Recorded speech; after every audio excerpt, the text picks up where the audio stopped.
नमस्कार मंडळी, मी वर्षा बोरसे माझ्या एका नवीन ब्लॉगमध्ये तुमचं सगळ्यांचं मनपूर्वक स्वागत करते। आज ना मी सकाळीच एवढा पसारा काढून तो तसाच ठेवला आणि लागले होते स्वयंपाक करायला। आज ना तुम्ही थंबनेलवरनं पाहिलंच असेल की आज विशेष काय आहे आमच्याकडे। तर माझा लहान भाऊ येणार होता माझ्याकडे, तो अचानकच येणार होता, त्याचा अचानक प्लॅन झाला। त्याचं एरोप्लेन मुंबईतच येणार होतं म्हणून तोही मुंबईत आला, मग माझ्या घरी आला। म्हटलं चला मग आलाच आहे तर आपण केळवणही करूया। मग केळवण करण्यासाठी सगळ्यात आधी म्हणजे माझ्यासाठी तर स्वयंपाक करणं सोपं, तर मला फक्त पुरणपोळीच वाटतं।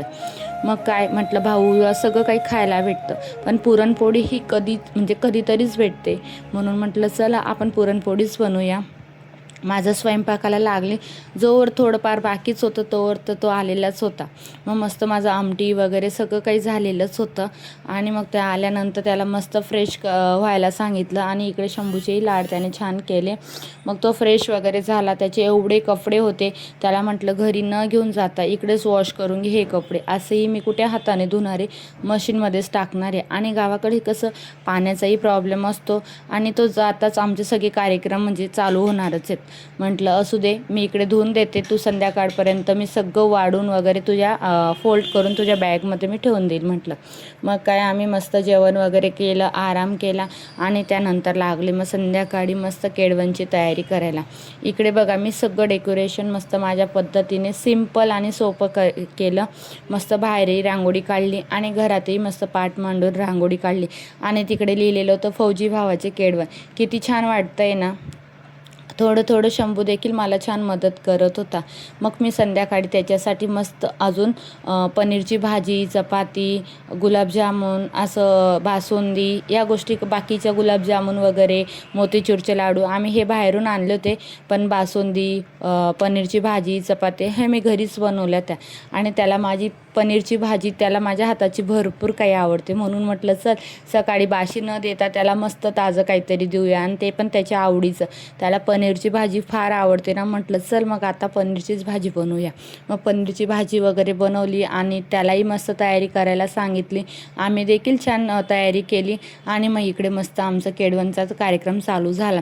मस्त दारातनंच त्याला सांगितलं की तू वरती ये, मी तुझी पूजा वगैरे करेल आणि ते फुलं टाकलेले ते मस्त तिकडनं चालत वगैरे आला आणि इकडे सगळ्यांनी आम्ही त्याला मस्त भरवलं। आम्ही भरवत असताना शंभूचंही चालू होतं की मम्मा मलाही देखील मामाला भरवू दे।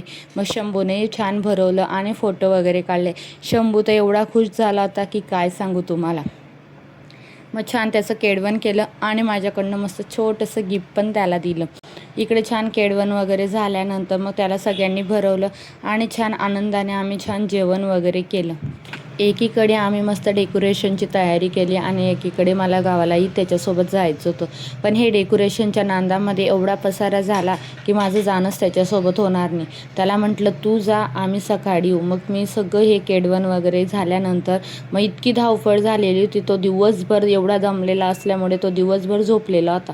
मग त्याला म्हटलं तू रात्रीच्या ट्रेनने जा, आम्ही सकाळच्या ट्रेनने येऊ। मग त्याने म्हणजे तो जेवण करत असताना ना तो गाडीचाही टाईम बघत होता, किती वाजले काय वाजले, मला वेळ तर होणार नाही ना, या सगळ्या गोष्टी त्याच्या चालू होत्या।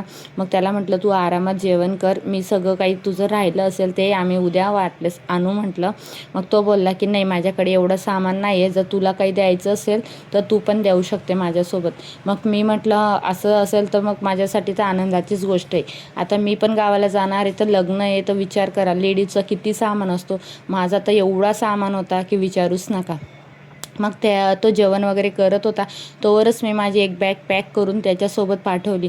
म्हटलं तू ही घेऊन जाय आणि मी सकाळी आली तर मग आमचं म्हणजे कमी होईल आणि माझ्यासोबत शंभू बी असल्यामुळे मग थोडं कमीच घेतलेलं चांगलं म्हटलं। आणि तो कसं एसीच्या ट्रेनमध्ये जाणार होता, आम्ही शेवटी लोकलच्या ट्रेनमध्ये जाणार होतो।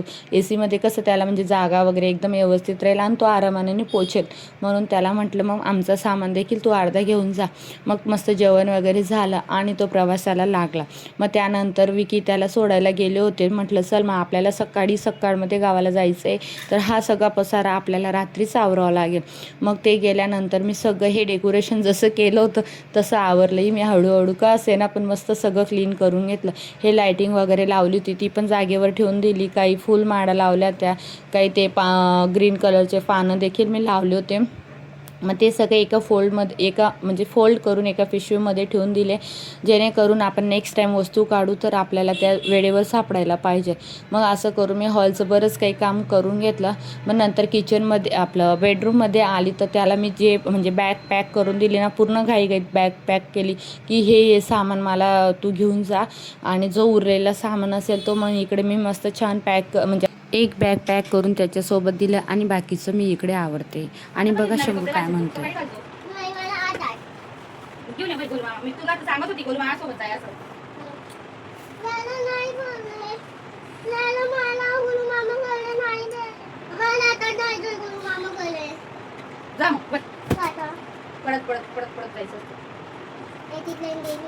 नाही, आपण दुसऱ्या ट्रेन जाऊ.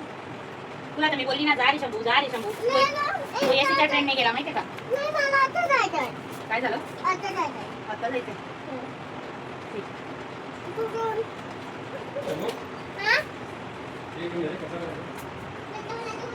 ऐकलं ना, त्याच्यासोबत एक बॅग दिली तर शंभूचं किती रडणं माझ्याजवळ चालू आहे.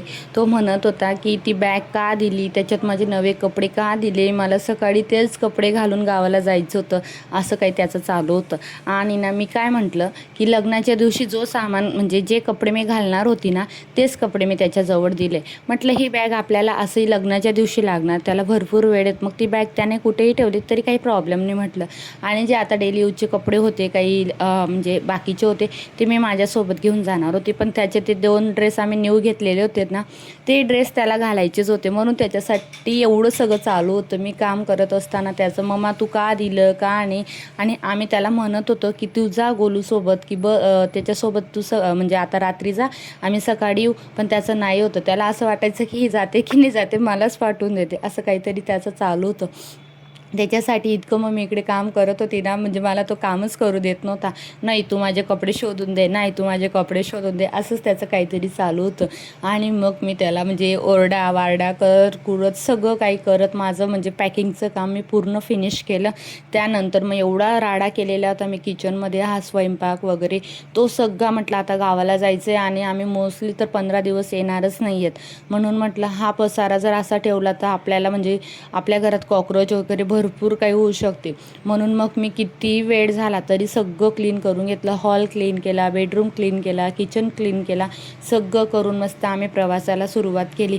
आणि प्रवास करत करत आम्हाला संध्याकाळ होऊन गेली. मग गोलू आलेला होता घ्यायला, गोलूने मस्त आम्हाला घेतलं. आणि तिकडेही शंभूचं चालू होतं की गाडी मीच चालवणार आहे. मग गोलू आणि शंभूच गाडी चालवत आम्ही शेवटी घरी पोचलो. घरी पोचल्यानंतर मस्त आमच्यासाठी जेवण वगैरे रेडीच होतं. मग मस्त फ्रेश झालो आणि जेवायला बसलो. असा गेला आमचा आजचा दिवस. तुम्हाला कसा वाटला हे पण मला कमेंटमध्ये नक्की सांगा. जर तुम्हाला माझा हा व्हिडिओ आवडला असेल तर लाईक, शेअर आणि सबस्क्राईब करायला विसरू नका. Take care friends and bye. आणि मी जे फोटो आता लावते ना ते बघायला विसरू नका. चला मग भेटूयात नेक्स्ट व्हिडिओमध्ये. तोवर काळजी घ्या आणि हॅप्पी राहा.